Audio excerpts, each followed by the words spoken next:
मग हा बरोबर आहे. बरोबर ना? माहिती असते तू सांगून दे.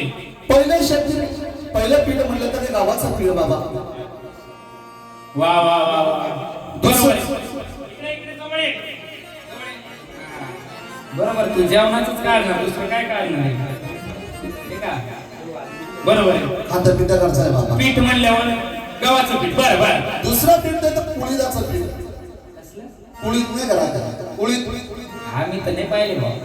पोळीत नाही तुम्हाला माहिती पोळीत नाही रे उडीदाचं पण असले उडीदाचं पीठ. तिसरं पीठ रे दादा बाजरीचं पीठ ते सगळेच खाते. बाजरीचं अर्ध राहिलेलं ते डाळीचं पीठ. डाळीचं पीठ तुला ते विचारलं का रे गाढवा? मग रे त्याने विचारलं बाबा आजकाल सर्वांना तेच पीठ माहिती. यांना पण तेच माहिती असणार आपण बघू विचारू ना. हा बरं नवरात्रीत उपवास कोण करतो? हात वरती करा जरा. हे बघा हा गोंधळ आहे तुमचा आमचा संवाद झाला पाहिजे तर त्याला शाहीर कसा असावा तुमचं सुद्धा त्याच्यात योगदान असलं पाहिजे. हात वरती करा बरं. कोण कोण नवरात्रीत उपवास करत? नको बाई प्रश्न विचारला तर काय सांगायचं नाही का मित्रा? यांना सुद्धा तुझ्यासारखंच माहिती असणार. बरोबर ना? म्हणून त्या पार्वतीने अवतार धारण केला या पृथ्वी लोकावरती आल्यानंतर. बरोबर आहे. विविध रूपांमध्ये विविध शक्तीपीठांमध्ये येऊन बसली. बरोबर आहे. बरोबर ना? आणि त्यापैकी भारताला लागले किती रे भाऊ? 52 शक्तीपीठ. 52 शक्तीपीठ लाभले भारताला. आणि त्यापैकी 52 शक्तीपीठांपैकी महाराष्ट्राला लागले 3.5 शक्तीपीठ. अगदी बरोबर. बरोबर ना? आता 3.5 शक्तीपीठ ते कोणते मी सांगतो ऐका. सांगू द्या तुमच्या तोंडाने. माझ्या तोंडाने बर मी सांगतो ऐका. पहिलं शक्तीपीठ आहे तुळजापूरची तुळजाभवानी. तुळजाभवानी माता म्हणले गोंधळी दादा. साक्षात या ठिकाणी राजांच्या सोबत राजांना मार्गदर्शन करण्यासाठी जगदंबा या ठिकाणी बसलेली आहे. बरोबर आहे. तुळजापूरची तुळजाभवानी. दुसरं शक्तीपीठ आहे माहुरगडाची रेणुका माता. रेणू राजाची लेक. तिचा महिमा थोडक्यात सांगून द्या भक्त राजा. म्हणून म्हणले भक्त राजा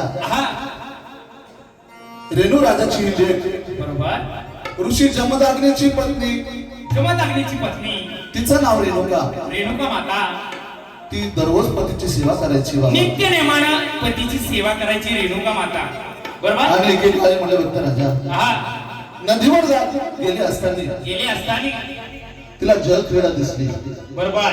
आणि ती जल क्रीडा करत असताना तिच्या मनात पाप निर्माण झालं. पाप नसावं कुणाच्या मनामध्ये. बरोबर. ती पतिव्रता होती. पतिव्रता असल्यामुळं म्हणून म्हणले भक्त राजा ज्यावेळेस जमदाग्नी ऋषीला कळालं अंतर्ज्ञानातून. बरोबर. जमदाग्नी ऋषी म्हणजे अग्नीचा गोळा होता. अग्नीचा गोळा होता. त्याला कळताच त्यांचा राग अनावर झाला. राग क्रोध अनावर झाला भक्त राजा. आणि घाई ही रेणुका माता घागर घेऊन या ऋषीमुनीकडे येत असताना तिला सर्व कळून चुकलं होतं. बरोबर. की आपली चूक झालेली आहे. म्हणून या जमदाग्नी ऋषीने त्यांना 5 पुत्र होते. बरोबर. त्याच्यापैकी परशुराम या परशुरामाला त्यांनी आज्ञा केली का तुझ्या आईचा शिरच्छेद करायचा. बरोबर. पुढे ते आपण सांगणारच आहे. आता फक्त थोडं माहुरगडाची रेणुका माता दुसऱ्या शक्तीपीठावाले आहे. आणि तिसरं शक्तीपीठ आहे कोल्हापूरची जी या कोण्यासारखा दैत्य मारला. बरोबर. अशी ती अंबाबाई म्हणलं भक्त राजा. कोल्हापूरची महालक्ष्मी माता तिला कोणी अंबाबाई म्हणतं कोणी लक्ष्मी आई सुद्धा म्हणतं. अगदी बरोबर. अशी ती अंबाबाई सुद्धा यात गोंधळात आपण बोलवलेली आहे. बरोबर आहे. ती आहे तिसऱ्या शक्तीपीठाची. आणि अर्ध शक्तीपीठ लागलं आमच्या नाशिक जिल्ह्याला वणीगडाची सप्तशृंगी माता.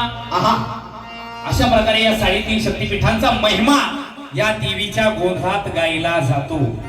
बरोबर आहे. याच्या व्यतिरिक्त खंडोबा भैरवनाथ या ठिकाणी बोलवले जातात आणि हा गोंधळ परिपूर्ण होतो. हा असा या गोंधळाचा महिमा आहे. म्हणून म्हटलं भक्त राजा आता आपण यांची जरा टेस्ट घेऊ नाही का. पहिलं शक्तीपीठ कोणतं का आम्ही नुसतं बोलायचं तुम्ही नुसतं ऐकायचं सोडवून द्यायचं. पहिलं शक्तीपीठ महिला मंडळ सांगा. तुळजापूरची भवानी. दुसरं माहूरची रेणुका माता, तिसरं कोल्हापूरची लक्ष्मी माता महालक्ष्मी, तिलाच काय म्हणतात अंबाबाई, आणि अर्ध राहिलेलं वडीगडाची सप्तशृंगी माता. एक वेळ तुमच्यासाठी टाळ्या वाजवा. एवढं जरी कळलं तर तुमची आता आजची ही पूजा तर पावन झाली, नवरात्रीची सुद्धा पूजा पावन होणार आहे.